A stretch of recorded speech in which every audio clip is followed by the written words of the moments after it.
Students, வணக்கம். Welcome to the RoopSA tutorial. Lesson 1, exercise number 16, page number 35. From the following details, you are required to calculate credit sales and credit purchases by preparing total debtors account, total creditors account, bills receivable account and bills payable account. அதாவது கீழே கொடுத்துருக்கிற விவரங்களிலிருந்து நீ credit பர்ச்சேஸும் கண்டுபிடிக்கணும், credit சேல்ஸும் கண்டுபிடிக்கணும். என்னென்ன அக்கௌண்ட்லாம் போடணும் அப்படின்னா total debtors அக்கௌண்ட்டை போடணும், கிரெடிட்டாஸ் அக்கௌண்ட் போடணும், bills receivable account and bills payable account. இது நாலுத்தையும் நீங்கள் போட வேணும் அப்படின்னு அவங்க கணக்கில் கேட்குறாங்க. பர்டிகுலர்ஸ் பாருங்கள். Balances as on 1st April 2018. Sundry debtors 2,40,000, bills receivable 30,000, sundry creditors 1,20,000, bills payable 10,000. Balances as on 31st March 2019. Sundry debtors 2,20,000, sundry creditors 1,50,000, bills receivable 8,000, bills payable 20,000.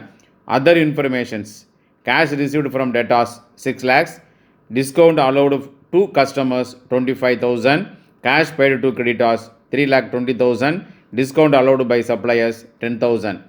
Payments against bills payable 30,000, cash received for bills receivable 60,000, bills receivable dishonored 4,000, bad debts 16,000. இப்போ நம்ம கணக்கு எப்படி போடலான்னு பார்ப்போம். எங்களுடைய ரூப்ஸா tutorial YouTube சேனலை subscribe செய்து பக்கத்தில் உள்ள பெல் ஐகானை கிளிக் செய்யவும். Students, lesson 1, exercise number 16. இந்த கணக்கை நம்ம எப்படி போடுறோன்னு பாருங்கள். ஆக்சுவலாக கணக்கில் பார்த்தீங்கன்னா credit sales, credit purchase, total debtors account, total creditors account, bills receivable account and bills payable account. இங்கே பார்த்தீங்கன்னா கிரெடிட் பர்ச்சேஸும் கேட்டிருக்காங்க, கிரெடிட் சேல்ஸும் கேட்டிருக்காங்க. அப்போ பார்த்தீங்கன்னா அந்த நம்ம என்னென்ன அக்கௌண்ட்டு இதில் ஓப்பன் பண்ணணும் அப்படின்னா அவங்களே கொடுத்துருக்காங்க. டோட்டல் டெட்டாஸ் அக்கௌண்ட் இங்கே ஓப்பன் பண்ணியிருக்கிறேன். அதுக்கப்புறம் டோட்டல் கிரெடிட்டாஸ் அக்கௌண்ட் இங்கே ஓப்பன் பண்ணியிருக்கேன் பாருங்கள். அதுக்கப்புறம் bills receivable account, bills payable account. முதல்ல 4 அக்கௌண்ட்டையும் நம்ம ஓப்பன் பண்ணிக்கணும். ஓப்பன் பண்ணிக்கிட்டு இந்த அக்கௌண்ட்ஸில் கொடுத்துருக்கிற சம்மில் கொடுத்துருக்கிற டிரான்சாக்ஷன் அது எல்லாமே பிஆருக்கு பிஆர் அக்கௌண்ட்டில் என்னென்ன வரும் அப்படிங்கிறத நம்ம தனியாக எடுத்து எழுதணும். அதுமாதிரி டோட்டல் டெட்டாஸ் அக்கௌண்ட்டுக்கு என்னென்ன டிரான்சாக்ஷன் வரும் அப்படிங்கிறத தனியாக எடுத்து இங்கே எழுதியிருக்கேன். அதுமாரி பில்ஸ் பேயபிள் அக்கௌண்ட்டுக்கு என்னென்ன வருங்கிறத இங்கே எழுதியிருக்கிறேன். டோட்டல் கிரெடிட்டாஸுக்கு என்னென்ன வரும் அப்படிங்கிறத எழுதியிருக்கிறேன். ஃபஸ்ட்டு பார்த்தீங்கன்னா 1st April 2018 இந்த நாளோடைய opening balance 1st April 2018 balance கொடுத்துருக்காங்க இந்த 4 அக்கௌண்ட்டுக்கும். அதை முதல்ல 4 இதுலேயும் நான் எடுத்து எழுதியிருக்கிறேன். அடுத்தது பார்த்தீங்கன்னா 31st March 2019 இந்த லாஸ்ட் டே ஃபினான்சியல் அக்கௌண்டிங் இயரில் லாஸ்ட் டே க்ளோசிங் பேலன்ஸ் இந்த 4 அக்கௌண்ட்டுக்கும் கொடுத்துருக்காங்க.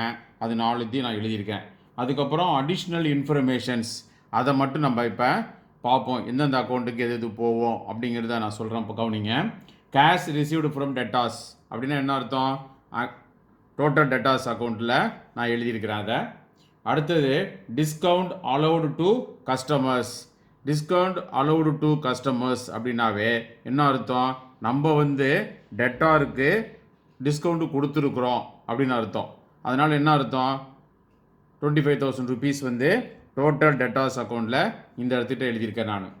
அடுத்தது கேஷ் பெய்டு டு கிரெடிட்டாஸ். நம்ம கிரெடிட்டாருக்கு நம்ம பணம் கொடுத்துருக்குறோம். அதனால் இது கிரெடிட்டாஸ் அக்கௌண்ட்டில் வந்துடும் ஆட்டோமேட்டிக்காக. அடுத்தது பாருங்கள், டிஸ்கவுண்ட் அலோடு பை சப்ளையர்ஸ். சப்ளையர்ஸ்னு யார்? கிரெடிட்டாஸ் தான். நமக்கு யார் கடன் கொடுக்குறாங்களோ அவங்க தான் கிரெடிட்டாஸ். சப்ளை பண்ணுறவங்க கடனுக்கு சப்ளை பண்ணுறவங்க நமக்கு டிஸ்கவுண்ட் கொடுத்துருக்காங்க. அப்போ டோட்டல் கிரெடிட்டாஸ் அக்கௌண்ட்டில் வரும்.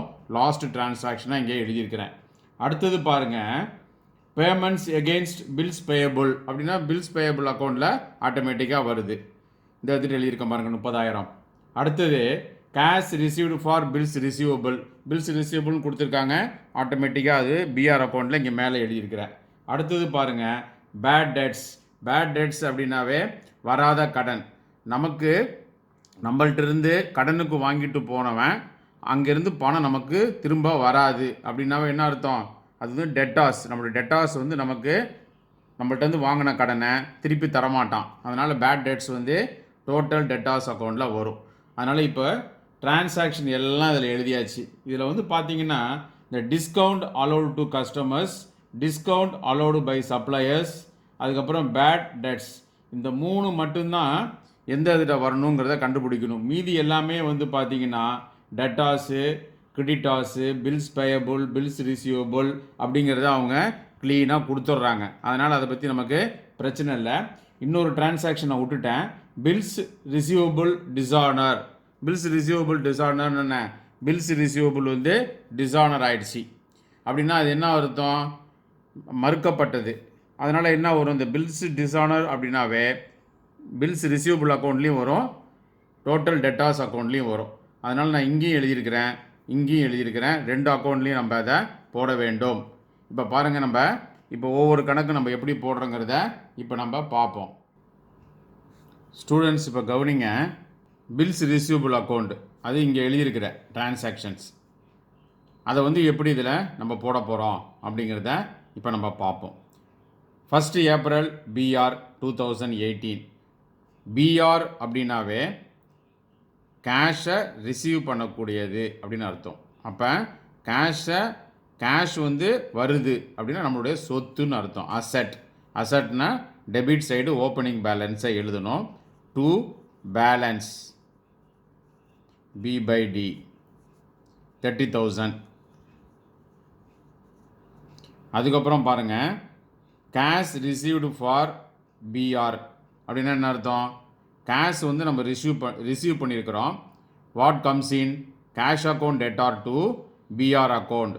அப்போ பிஆருடைய கிரெடிட் சைடு என்ன எழுதணும்? By cash account. எவ்வளோ அமௌண்ட்டு? 60,000. நெக்ஸ்ட்டு வந்து பாருங்கள், பிஆர் டிஸானர். இந்த பில்ஸ் ரிசீவபிள் மறுக்கப்பட்டது. மறுக்கப்பட்டதுன்னா என்ன? நம்ம போயிட்டு கொடுக்குறோம், டெட்டார் வந்து பணத்தை கொடுக்காமல் மறுத்து விடுகிறார். அப்போ அதுக்கு ஜேர்னல் என்ட்ரி என்ன? Debtors account debtor debit to bills receivable account credit. அப்போ பில்ஸ் ரிசீவபிள் கிரெடிட் சைடில் என்ன எழுதணும்? By debtors. எவ்வளோ அமௌண்ட்டு? 4,000 rupees. இந்த 4,000 rupees இங்கே நம்ம போட போகிறோம். அதுக்கப்புறம் பாருங்கள், 31 மார்ச் 2018 க்ளோசிங் பேலன்ஸ். பிஆரோட க்ளோசிங் பேலன்ஸ் 8,000.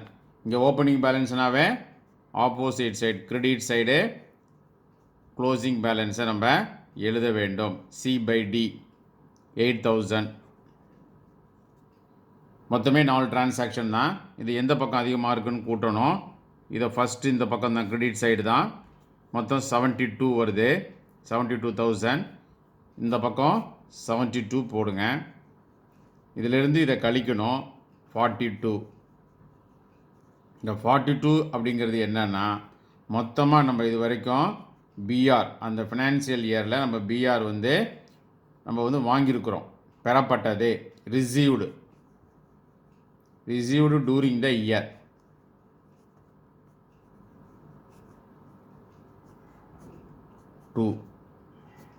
இந்த அமௌண்ட் வந்து எங்கே வரும்? டோட்டல் டெட்டாஸ் அக்கௌண்ட்டில் கிரெடிட் சைடு வரும். அதேமாரி இந்த டெட்டாஸ் இருக்குது பாருங்கள், 4,000 rupees. பிஆர் டிஸானர் இது வந்து 2 அக்கௌண்ட்லேயும் வரும். இந்த 4,000 இங்கே டெபிட் சைடு வரும். அதை மட்டும் நீங்கள் மறக்கக்கூடாது. அடுத்தது பாருங்கள், இப்போ நம்ம வந்து டோட்டல் டெட்டாஸ் அக்கௌண்ட் எப்படி போடுறோன்னு பாருங்கள். அந்த கணக்குலேருந்து எடுத்து தனியாக நம்ம இங்கே எழுதிட்டோம். இப்போ எழுதினோடனே இதை வந்து நம்ம எப்படி என்ட்ரி பண்ணுறோம் அப்படிங்கிறத பாருங்கள். 1 ஏப்ரல் 2008 ஓப்பனிங் பேலன்ஸ் 2,40,000. டெட்டாஸ் அப்படின்னாவே நமக்கு அசெட். அப்போ ஆட்டோமேட்டிக்காக என்ன பண்ணணும்? டெபிட் சைடு நம்ம எழுத வேண்டும். To balance B/D 2,40,000. அடுத்தது பாருங்கள், கேஷ் ரிசீவ்டு அப்படின்னா என்ன அர்த்தம்? கேஷ் வந்து நமக்கு வருது அப்படின்னா என்ன அர்த்தம்? கேஷ் வந்ததுனாவே டெட்டாஸ் வந்து குறைந்து விடுவார்கள். இது குறையிறதுனா இந்த பக்கம், இன்க்ரீஸ் ஆகுதுன்னா இந்த பக்கம், டிக்ரீஸ் இன்க்ரீஸ் அம்புகுறி. அப்போ என்ன அர்த்தம்? By cash account 6 lakhs. அடுத்தது பாருங்கள், டிஸ்கவுண்ட் அலோவ் டு கஸ்டமர்ஸ். நம்ம வந்து இந்த டெட்டாருக்கு வந்து டிஸ்கவுண்ட் நம்ம கொடுக்குறோம். நம்ம கொடுத்துட்டோம்னாவே அங்கே அவனுக்கு வந்து டெட்டாஸ் வந்து குறைந்து விடுவார்கள். அப்போ என்ன எழுதணும்? By discount account 25,000. அடுத்தது பேட் டெட்ஸ். பேட் டெட்ஸ்னால் டெட்டாஸ் வந்து நம்ம கடன் கொடுக்கும்போது அதிகமாகுவாங்க. அவங்ககிட்ட வந்து பணம் வராதுன்னு தெரிஞ்சால் ஆட்டோமேட்டிக்காக டெட்டாஸ் குறைந்து விடுவார்கள். By bad debts 16,000. அதுக்கப்புறம் பாருங்கள், இந்த பிஆர் இருக்குது பாருங்கள் 42, அது இங்கே நம்ம எழுதணும். By BR 42,000. அதுக்கப்புறம் இந்த டெட்டாஸ் இருக்குது பாருங்கள் 4,000, அதாவது பிஆர் டிஸானர் 4,000 rupees. அதை வந்து என்ன பண்ணணும்? இங்கே கிரெடிட் சைடுனா இங்கே டெபிட் சைடு. அதுக்கு ஜேர்னல் என்ட்ரி இங்கே நான் எழுதுகிறேன் பாருங்கள். முதல்ல இங்கே வந்து 2 பிஆர் அக்கௌண்ட் 4,000. அப்போ என்ன எழுதணும்? இங்கே debtors account debit to BR account. இப்போ டெட்டாரில் வந்து டெபிட் சைடு 2 பிஆர் அப்படிங்கிறத எழுதணும். இந்த ஜேர்னல் என்ட்ரியை வந்து இந்த லெஜரில் இந்த மாதிரி தான் எழுதுவாங்க. அப்போ இந்த பில்ஸ் ரிசீவபிள் அக்கௌண்ட்டில் என்ன எழுதணும்? Bills receivable account credit. அப்போ கிரெடிட் சைடில் டெட்டாஸ்ன்னு சொல்லி இங்கே எழுதியிருக்கிறோம். அவ்வளோதான். இப்போ எந்த சைடு அதிகமாக இருக்குன்னு பார்த்து நம்ம கூட்டி பேலன்ஸ் பண்ணணும். இப்போ கூட்டினோம்னா எந்த பக்கம் அதிகமாக வருது அப்படின்னா இந்த பக்கம்தான் அதிகமாக வருது. அதுக்கப்புறம் இந்த க்ளோசிங் பேலன்ஸ் 31st March 2018 2,20,000 அதை நம்ம எழுத மறந்துட்டோம், அதை எழுதிக்கலாம். To balance C by D 2,20,000. இப்போ இந்த பக்கத்தை கூட்டுங்க. கூட்டினா 9,03,000. அப்படியே ஆப்போசிட்டில் போடுங்க. 9,03,000. இந்த 9,03,000 இந்த 2,40,000 ப்ளஸ் 4,000 2,44,000 இதோட லெஸ் பண்ணணும். 9 இது பாருங்கள் 9,03,000 இங்கே போட்டாச்சா? இதோட என்ன பண்ணணும்? இந்த 244 லெஸ் பண்ணணும். எவ்வளோ வருதுன்னு பாருங்கள். 6,59,000. அப்போ 6 lakhs இங்கே 59ங்கிறத நம்ம இந்த இடத்துல டிஃப்ரென்ஸை எழுதணும். இதுதான் வந்து என்ன? Credit sales. சம்மில் கொடுத்துருக்குற கிரெடிட் சேல்ஸை இப்போ நம்ம கண்டுபிடிச்சாச்சு. நெக்ஸ்ட் என்ன பண்ணணும்? கிரெடிட் பர்ச்சேஸ் கண்டுபிடிக்கணும். கிரெடிட் பர்ச்சேஸுக்கு வந்து பில்ஸ் பேயபிள் அக்கௌண்ட் போடணும். அதுக்கப்புறம் டோட்டல் கிரெடிட்டார்ஸ் அக்கௌண்ட்டு இங்கே போடணும். அதுக்குள்ளே டிரான்சாக்ஷன் இங்கே இருக்குது. அதை நம்ம இப்போ எப்படி போடுறோங்கிறத இப்போ பாருங்கள். இப்போ பிபி 1 April அப்படின்னா என்ன அர்த்தம்? பில்ஸ் பேயபிள்னா என்ன? இந்த பில் பேயபிளுக்கு நம்ம பணத்தை கொடுக்க வேண்டும். கொடுக்க வேண்டும்னா என்ன? கொடுக்க வேண்டிய பொறுப்பு நமக்கு இருக்கிறது, லைபிலிட்டிஸ். அப்போனா என்ன அர்த்தம்? 1 April ஓப்பனிங் பேலன்ஸை லைபிலிட்டினாவே கிரெடிட் சைடு எழுதணும். அப்போ எப்படி எழுதுவீங்க? By balance B by D 10,000. அடுத்தது 31st March க்ளோசிங் இருக்குது. பரவாயில்ல, இங்கே எழுதிருங்க, நான் மறந்துடுறோம் நம்ம. அதனால் closing balance C by D 20,000. அதுக்கப்புறம் பாருங்கள், பேமெண்ட்ஸ் எகெயின்ஸ்ட் பிபி அப்படின்னா என்ன அர்த்தம்? நம்ம வந்து இந்த பில்ஸ் பேயபிளுக்கு பணத்தை கொடுத்துருக்குறோம் அப்படின்னு அர்த்தம். பணத்தை கொடுத்துருக்குறோம் அப்படின்னாவே அதுக்கு என்ன டிரான்சாக்ஷன் அப்படின்னா BP account debited to cash account. இதை வந்து எப்படி எழுதுவீங்க? பிபி அக்கௌண்ட் டெபிட் சைடில் டு கேஷ் அப்படின்னு எழுதணும். 30,000.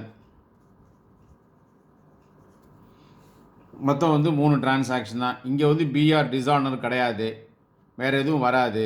அப்போ வந்து நம்ம என்ன பண்ணணும், இதை வந்து பேலன்ஸ் பண்ண வேண்டும். எப்படி பேலன்ஸ் பண்ணணும், இதை முதல்ல கூட்டுங்க 50,000. அதுக்கப்புறம் என்ன பண்ணணும், இதை வந்து இந்த அமௌண்ட் அப்படியே ஆப்போசிட்டில் போட்டு 50,000ல் இந்த 10,000 லெஸ் பண்ணிங்கன்னா 40,000. இந்த 40,000ங்கிறது என்ன, கிரெடிட்டாஸ். நம்ம வந்து மொத்தமாக 40,000க்கு அந்த இயரில் அக்செப்ட் பண்ணியிருக்கோம் பில்ஸ் பேயபிள் அப்படிங்கிறத அர்த்தம். இந்த வந்து இந்த அமௌண்ட் எங்கே போகணும், டோட்டல் கிரெடிட்டாஸுக்கு வரும். ஓகேவா? இப்போ பாருங்கள், அடுத்தது டோட்டல் கிரெடிட்டாஸ் அக்கௌண்ட் 1 ஏப்ரல் 2018. 2018 வந்து டோட்டல் கிரெடிட்டாஸ், நமக்கு கடன் கொடுத்தவன் அவனுக்கு அவனுடைய பேலன்ஸ் வந்து இருக்குது. அப்போனா கடன் கொடுத்தவனுக்கு நம்ம பணத்தை கொடுக்கணும். அப்போனா அது வந்து லைபிலிட்டிஸ். அப்போ என்ன பண்ணணும், பை பேலன்ஸ் B/D 1,20,000. அடுத்தது க்ளோசிங்கு எழுதிடலாம். டு பேலன்ஸ் C/D எவ்வளோ அமௌண்ட்டு, 1,50,000. அதுக்கப்புறம் கேஷ் பெய்டு டு கிரெடிட்டாஸ், நம்ம கிரெடிட்டாஸுக்கு பணத்தை கொடுத்துட்றோம். ஏற்கனவே நிறைய பேர் இருப்பான் கடன் கொடுத்தவன், இந்த கடன் கொடுத்தவனுக்கு நம்ம பணத்தை கொடுக்குறோம். பணத்தை கொடுத்தவ ஆட்டோமேட்டிக்காக இந்த கிரெடிட்டாஸ் வந்து குறைந்து விடுவார்கள். டிக்ரீஸ் ஆனால் இந்த பக்கம், இன்க்ரீஸ் ஆனால் இந்த பக்கம். அப்போ நம்ம என்ன பண்ணணும், டெபிட் சைடு எழுத வேண்டும். To cash account 3,20,000. அதுக்கப்புறம் பாருங்கள், டிஸ்கவுண்ட் அலோடு பை சப்ளையர்ஸ். சப்ளையர்னே யார், நமக்கு கடன் கொடுக்குறவன் கிரெடிட்டாஸ். அவன் வந்து நமக்கு டிஸ்கவுண்ட் கொடுக்குறான்.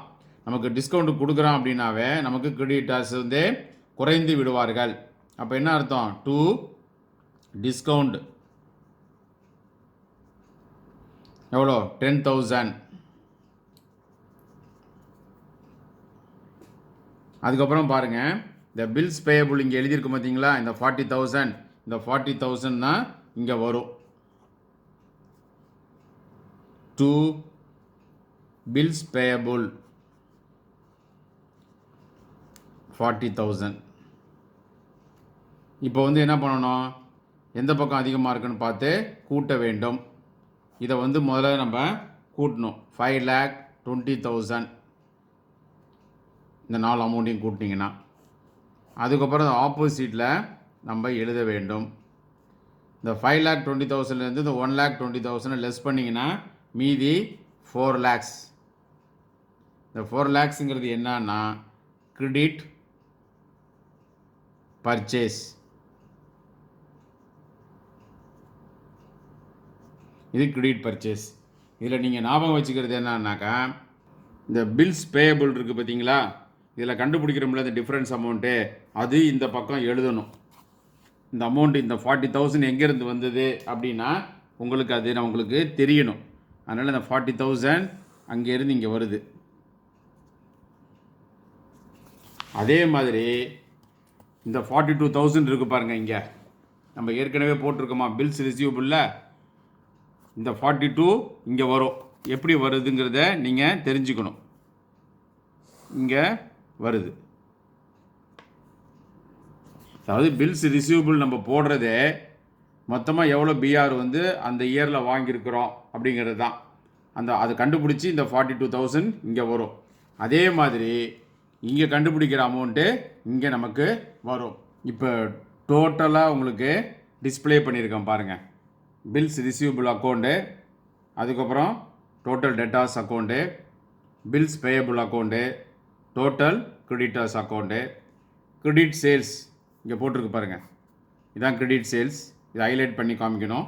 அதுக்கப்புறம் கிரெடிட் பர்ச்சேஸ், அதையும் நீங்கள் ஹைலைட் பண்ணி காமிக்கணும். இப்படி தான் வந்து எக்ஸசைஸ் நம்பர் 16 நாம் போட வேண்டும். மாணவ மாணவிகளே, மீண்டும் அடுத்த வீடியோ பதிவில் சந்திக்கும் வரை உங்களிடமிருந்து விடை பெற்றுக்கொள்வது ரூப்சா டுட்டோரியல். நன்றி, வணக்கம்.